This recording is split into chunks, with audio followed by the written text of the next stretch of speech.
कहानी की शुरुआत में लड़की को दिखाया जाता है जिसका नाम नैन्सी है और वो अमेरिका से मेक्सिको आई क्योंकि वो यहाँ के एक समंदर पर जाना चाहती, जहाँ पर उसकी मॉम तब आई थी जब नैन्सी पैदा होने वाली थी और अब उसकी मॉम की कैंसर की वजह से मौत हो गई। अपनी मॉम की याद ताज़ा करने ही वो यहाँ आई है और इस वक्त वो गाड़ी में बैठकर वहाँ जा रही होती है, मगर उसे उस जगह का नाम पता नहीं होता। तो वो ड्राइवर को अपनी मॉम की तस्वीर दिखाती है ताकि वो इस जगह को पहचान कर उसे वहाँ ले जाए, क्योंकि वो ड्राइवर यहीं का रहने वाला था और हर जगह के बारे में जानता था। फिर वो जंगल से होता हुआ नैन्सी को आखिरकार उस समंदर तक ले जाता है। नैन्सी यहाँ आकर बहुत खुश थी और ये जगह बहुत ही खूबसूरत होती है।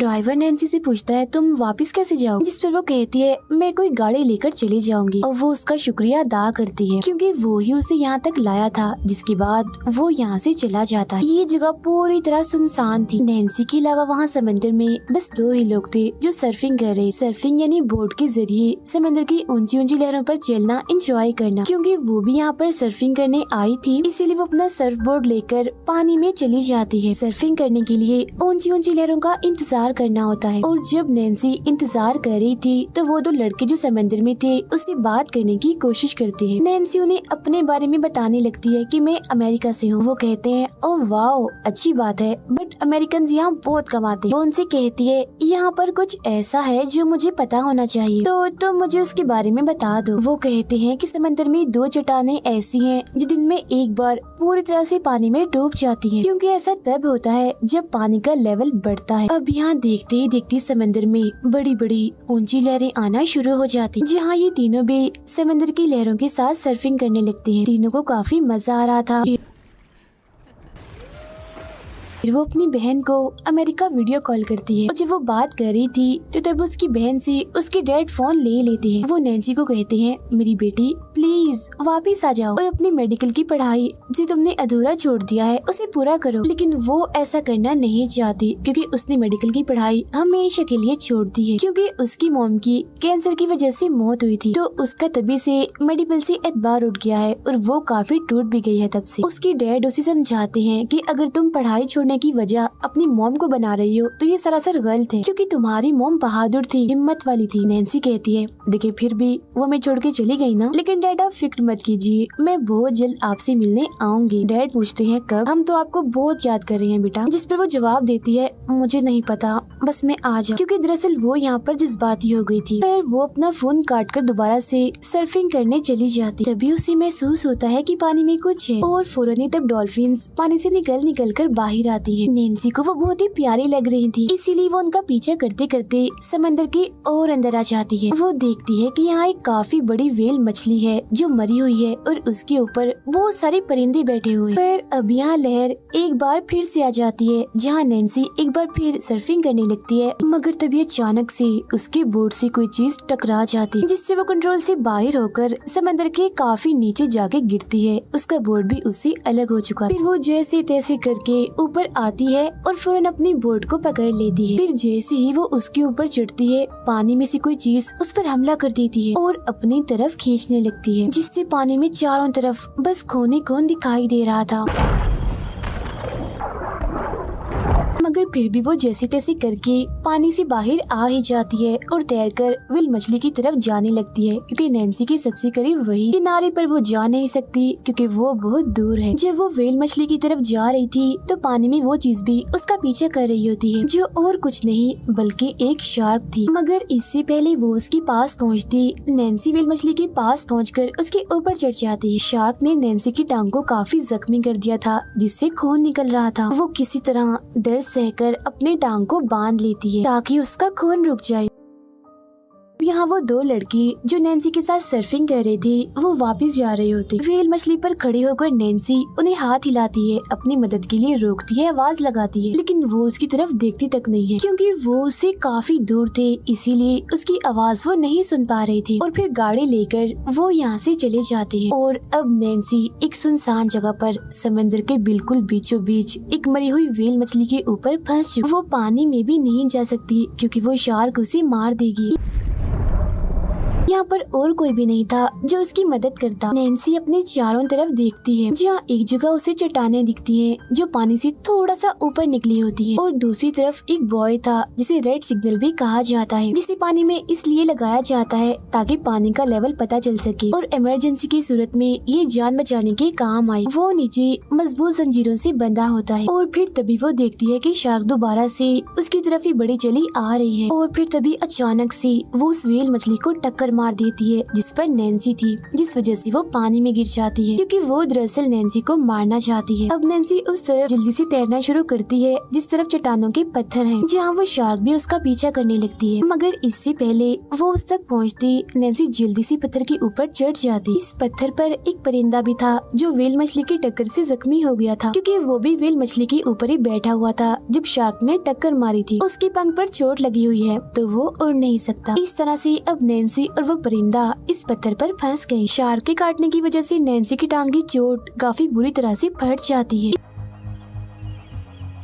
इसीलिए वो अपने कान से बालियां निकालकर अपने टांग की उस हिस्से पर लगाती है जहाँ से उसका मांस फटा हुआ है। ऐसा करते हुए जाहिर है उसे काफी दर्द हो रही। वो एक तरह के टांके लगा रही थी जिसमें वो अपनी बालियों का इस्तेमाल कर रही थी। फिर वो अपने जैकेट को अपने टांग से बांध लेती है। आहिस्ता आहिस्ता करके अब पूरी तरह से रात हो गई होती है, और फिर तभी वो देखती है कि उसका सर्फिंग बोर्ड पानी में है। वो उसे लेना चाहती है, इसीलिए आसपास देखती है कि शार्क तो नहीं, और जब उसे यकीन हो जाता है कि शार्क नहीं तो वो पानी में उतरकर आराम से बोर्ड की तरफ बढ़ने लगती है, और फिर तभी वो देखती है कि शार्क उसी की तरफ ही आ रही है। इसीलिए वो जल्दी जल्दी वापस आती है और एक बार फिर पत्थर पर चढ़ जाती है, जिससे जाहिर है नैन्सी की टांग में काफी दर्द होती है। इसके बाद सुबह हो जाती है। नैन्सी देखती है कि समंदर के किनारे एक शराबी लेटा हुआ है। वो उसे जोर जोर से आवाजें लगाने लगती है, उठो प्लीज, मेरी मदद करो, क्योंकि ये आदमी उससे इतना दूर नहीं होता। इसीलिए नैन्सी की आवाज सुन लेता है और फौरन ही उठ जाता है। तब नैन्सी उसे इशारों से समझाती है कि उस तरफ जाओ, वहाँ मेरा बैग है जिसके अंदर फोन है, तुम किसी को फोन करो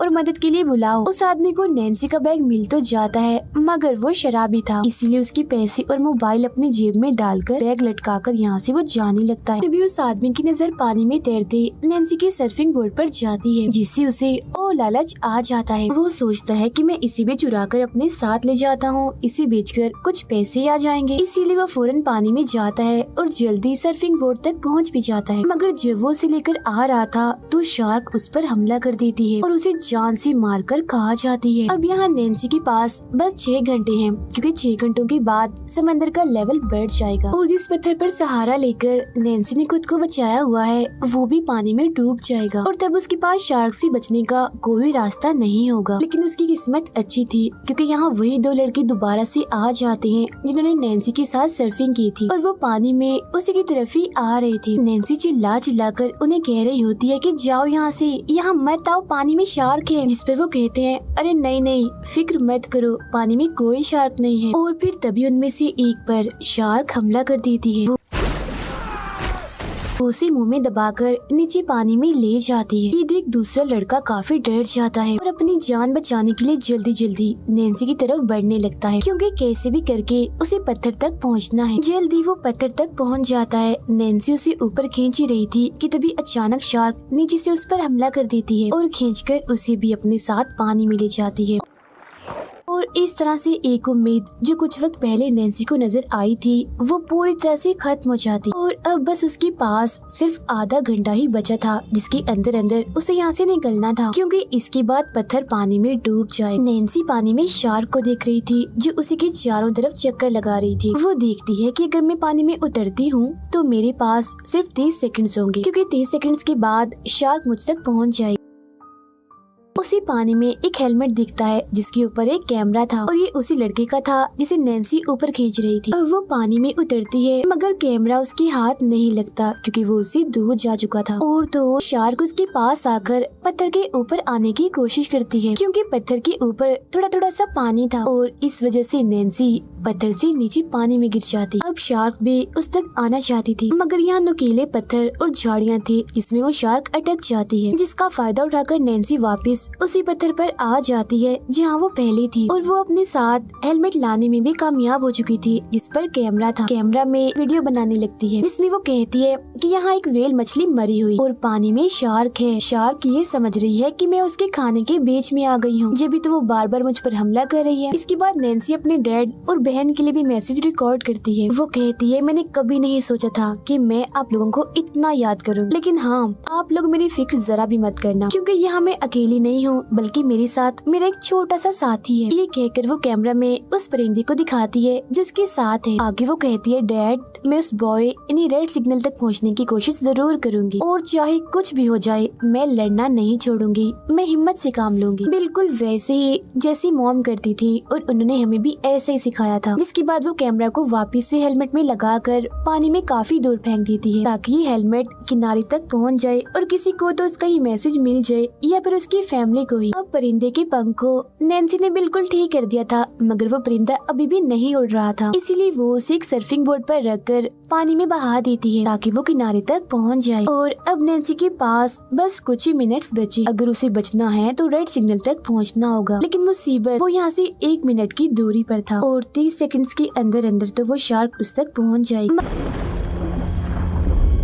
अगर ये करने के अलावा उसके पास और कोई रास्ता नहीं था और अब वो पानी में कूदने की तैयारी कर रही होती है क्योंकि उसकी टांगे तकरीबन पानी में डूब चुकी हैं। तभी वो देखती है कि बहुत सारे जेली फिशेस ऊपर की तरफ आ रही हैं और जेली फिशेस के पास जो भी तैरता है वो उसे डंक मारती। और नैन्सी ने पानी में देखा था कि जब शार्क उसे मारने के लिए आई थी तो पानी में नुकीली झाड़ियाँ उसे चुभी थी, जिससे शार्क को काफी तकलीफ हुई थी। तो वो समझ जाती है कि अगर मैं जेली फिशेस के पास तैरूंगी तो शार्क वहाँ पर नहीं आएगी। और अब नैन्सी पानी में कूद जाती है जहाँ शार्क भी उसके पीछे आने लगती है और ठीक 30 सेकंड्स के बाद शार्क उस तक पहुँच जाती है। मगर तब तक नैन्सी पानी के नीचे जेलीफिश के बीच खुद को फंसा लेती है ताकि शार्क उस तक ना पहुँच पाए। और ऐसा होता भी है, जब शार्क उस तक पहुँचने की कोशिश करती है तो जेलीफिश के डंक की वजह से वो पीछे हट जाती है और नैन्सी तैरते हुए जल्दी से सिग्नल की जंजीरों तक पहुँच जाती है जिसे नीचे मजबूत रॉड से बांधा हुआ था। जिसके बाद वो ऊपर की तरफ तैरने लगती है जहाँ शार्क भी एक बार फिर